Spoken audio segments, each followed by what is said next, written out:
बंधु माने आजिर एही भिडियोटी धनुराशि पाई बहुत गुरुत्वपूर्ण अटे। आज आमे जानिबा धनुराशि पाई 2024 सेप्टेम्बर मासटी किपरि रहिबो। धनुराशिर मासिक राशिफल विषय रे जानिबा। धनुराशिर व्यक्ति विशेष मानकर एही सेप्टेम्बर मासटी किपरि रहिबो संपूर्ण भाबरे आमे सेही विषय रे आलोचना करिबा। धनुराशिर व्यक्ति विशेष मानकर स्वास्थ्य, शिक्षा, प्रेम, वैवाहिक जीवन, भाग्य, क्यारियर एवं व्यापार वाणिज्यर स्थिति किपरि रहिबो एही सेप्टेम्बर 2024 रे से विषय रे विस्तार रूप रे आलोचना करिबा। नवग्रहंकर स्थिति मध्य देखिबा। नवग्रह केउ प्रकारर फल प्रदान करिबारे सक्षम हेबे। शेषरे अशुभत्व प्रदान करुथिबा ग्रह मानक पई किछि विशेष प्रतिकार विषय रे मध्य जानिबा। सेथिपाई भिडियोटी को स्किप न करी शेष पर्यंत निश्चय देखंतु। तेबे आसंतु आरंभ करिबा आजिर कार्यक्रमटी को, जहाकि जन्म राशि एवं चंद्र राशि उपरे आधारित अटे। सेप्टेम्बर मास आरंभ रे नवग्रहंकर स्थिति विषय रे सर्वप्रथमे जानिबा। तेबे एहा पूर्वरु जदि आपणकर धनुराशि होइथाय तेबे भिडियोटी को लाइक करी चैनल टी को सब्सक्राइब करि दियंतु एवं कमेंट बॉक्स रे जय श्री जगन्नाथ निश्चय लिखंतु। तेबे राशि चक्रर नवम राशि हेउछि धनुराशि एवं धनुराशिर अधिपति हेउछन्ति देवगुरु बृहस्पति एवं आपणकर राशिर स्वामी देवगुरु बृहस्पति आपणक कुंडलीर षष्ठ भावरे विराजमान अछन्ति। आपणकर चतुर्थ भावरे अछन्ति राहु, आपणकर तृतीय भावरे अछन्ति शनि, आपणकर सप्तम भावरे अछन्ति मंगल, आपणकर नवम स्थानर विराजमान अछन्ति सूर्यंक सहित बुध, आपणकर दशम भावरे अछन्ति केतुंक सहित शुक्र।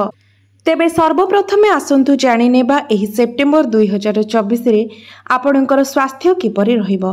तो बंधु माने कुंडलीर प्रथम भावटी होइथाय आपणकर स्वास्थ्यर भाव, आपणकर इम्यूनिटी सिस्टमर भाव एवं आपणकर प्रथम भावर अधिपति हेउछन्ति देवगुरु बृहस्पति, जे कि आपणक कुंडलीर षष्ठ भावरे विराजमान अछन्ति एवं एही समय गुरुंकर कोनोसी राशि परिवर्तन मध्य हेबार नाही।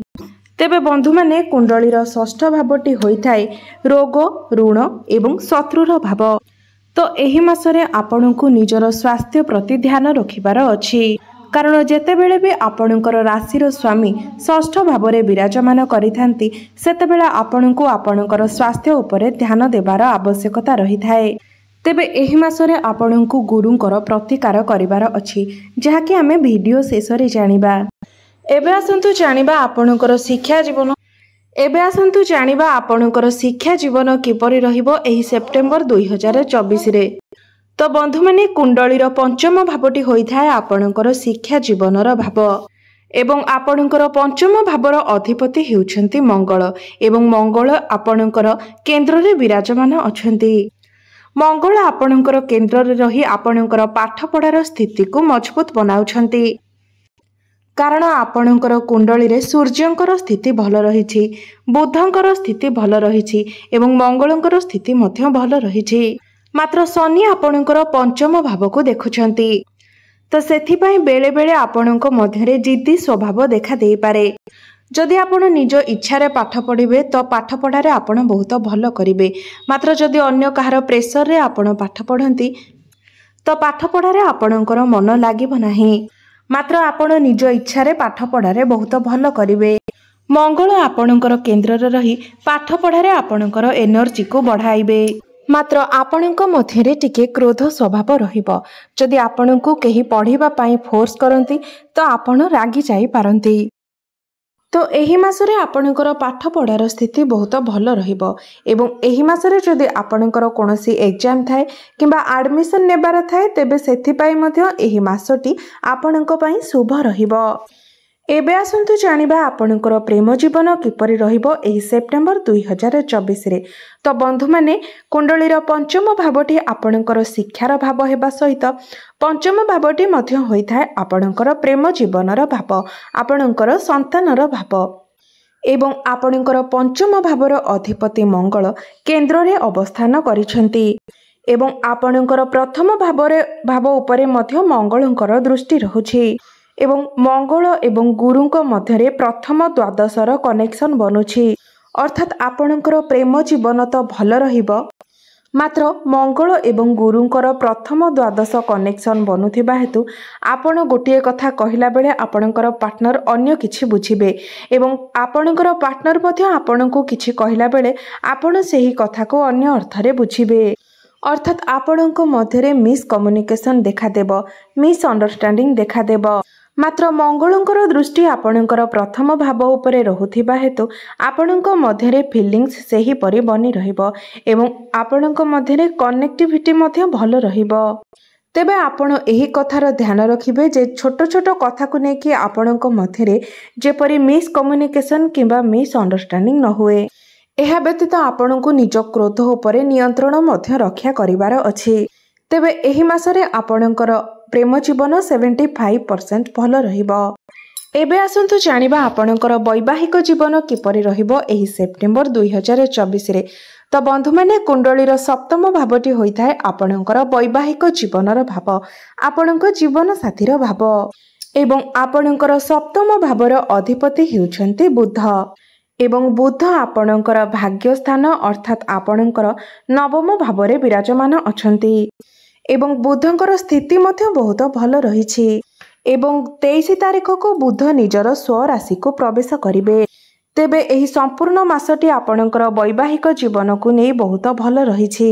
एवं 23 सेप्टेम्बर परे आपणकर वैवाहिक जीवन आहुरी अधिक भल हेबाकू जाउछि आपणकर लाइफ पार्टनरकर क्यारियर रे ग्रोथ आसीबो किंबा आपणको कोनोसी भल खबर मध्य प्राप्त होई पारे तो आपण गोटे जिनिसर ध्यान रखिबे जे जेहेतु मंगल आपणकर सप्तम भावरे अछंती तो आपणकर लाइफ पार्टनर मध्यरे टिके उग्र स्वभाव देखा देई पारे केबे केबे कोनोसी छोट कथा को नेकी मध्य से राखी जाई पारंती मात्र यह कोनोसी बड़ इश्यू हेबार नाही कारण बुध ग्रह बहुत भल स्थिति रे रहिछंती जे कि आपणकर वैवाहिक जीवन को एही मासरे बहुत भल बनाइबा सहित आपणको कोनोसी भल खबर मध्य प्रदान करिवे एबे आसंतु जानिबा सबुठारु महत्वपूर्ण विषय आपणकर भाग्य क्यारियर एवं व्यापार वाणिज्यर स्थिति किपरि रहिबो एही सेप्टेम्बर 2024 रे तो बंधु माने कुंडलीर नवम भावटी होइथाय आपणकर भाग्यर भाव एवं दशम भावटी होइथाय आपणकर क्यारियर भाव कार्यक्षेत्रर भाव आपणकर भाग्य भावर अधिपति हेउछन्ति सूर्य एवं आपणकर भाग्य स्थान रे विराजमान अछन्ति सूर्य एवं 16 सेप्टेम्बर पर्यंत सूर्य आपणकर भाग्य स्थान रे रहिबे तो एही मासरे आपणकर भाग्य बहुत भल रहिछि कारण भाग्य भावर अधिपति भाग्य स्थान रे ही विराजमान अछन्ति एवं आपणकर भाग्य को आहुरी अधिक मजबूत बनाउछन्ति एही मासरे भाग्य सह जड़ित आपण जेकोसी कार्य करिबा पई चाहुछन्ति ताहा निर्द्वंद रे करि परिबे आपणको प्रत्येक कार्य रे आपणको भाग्यर साथ मिलिबो एही मासरे आपण जेकोसी भी शुभ मांगलिक कार्य करिबा पई चाहुछन्ति जेकोसी क्षेत्र रे इन्वेस्ट करिबा पई चाहुछन्ति कोनोसी बड़ कार्यर आरंभ करिबा पई चाहुछन्ति कोनोसी बड़ जिनिसर क्रय विक्रय करिबा पई चाहुछन्ति किंबा कोनोसी बड़ डिसिजन नेबा पई चाहुछन्ति से सब किछि आपण एही मासरे निर्द्वंद रे करि परिबे 16 सेप्टेम्बर पूर्वरु भाग्यर आपणको बहुत अधिक साथ मिलिबो एबे आसंतु जानिबा आपणकर क्यारियर आपणकर कार्यक्षेत्र किपरि रहिबो एही सेप्टेम्बर 2024 रे तो बंधु माने कुंडलीर दशम भावटी होइथाय आपणकर क्यारियर भाव एवं आपणकर दशम भावरे विराजमान अछंती केतुंक सहित शुक्र तेबे 23 सेप्टेम्बर परे आपणकर क्यारियर बहुत भल रहिबो आपणकर कार्यक्षेत्र बहुत भल रहिबो केतु हेउछंती जने मुंड विहीन ग्रह तो 23 सेप्टेम्बर पूर्वरु आपणक मनरे शंका उत्पन्न होई पारे केतु आपणकर माइंड को डाइवर्ट कराइबे मात्र 23 सेप्टेम्बर परे आपणकर कार्यक्षेत्र बहुत भल रहिबो जे मानक पाखरे कोनोसी चाकरी नाही से मानक चाकरी मध्य मिलिबार जोग सृष्टि हेउछि आपणकर माइंड मध्य पॉजिटिव रहिबो आपणक मनरे काम करिबा पई उत्साह मध्य वृद्धि पाइबो एवं कार्यक्षेत्र रे पूर्वरु आपणकर जहाबे किछि समस्या रहितिला से सबुर समाधान मध्य होई जिवो एवं परिवर्तनर जोग मध्य देखा देउछि एबे जानिबा आपणकर व्यापार वाणिज्यर स्थिति किपरि रहिबो एही सेप्टेम्बर 2024 रे। तो बंधु माने एही मासटी आपणकर व्यापार वाणिज्य पई बहुत भल रहिबो, कारण बुधंकर स्थिति एही मासरे बहुत भल रहुछि एवं सूर्यंकर स्थिति मध्य एही मासरे बहुत भल रहुछि एवं 18 सेप्टेम्बर परे शुक्रंकर स्थिति मध्य भल होई जिवो। तो व्यापार वाणिज्य एही मासरे आपणको लाभ ही लाभ प्राप्ति हेबो। तेबे आसंतु जानिनेबा किछि विशेष प्रतिकार विषय जो प्रतिकार गुड़िक करबा द्वारा अशुभत्व प्रदान करुथिबा ग्रह मानकर आपणको शुभ फल प्राप्ति हेबो। तेबे प्रत्येक दिन आपण गुरुंकर बीज मंत्रर जप करंतु। ओम ग्राम ग्रीम ग्रोम सह गुरवे नमः एही मंत्र को आपण प्रत्येक दिन 108 थर जप करंतु। यह व्यतीत आपण प्रत्येक दिन विष्णु सहस्र नामर मध्य पाठ करंतु। प्रत्येक दिन उदित सूर्य को जलार्घ्य अर्पण करंतु एवं प्रत्येक दिन चंद्रमांकर बीज मंत्र ओम श्राम श्रीम श्रौम सह चंद्रमस्य नमः एही मंत्रर मध्य 108 थर जप करंतु। तेबे बंधु माने आपणकर जीवन मंगलमय हो, यह ही ईश्वरଙ୍କ निकटरे मोर प्रार्थना। धन्यवाद।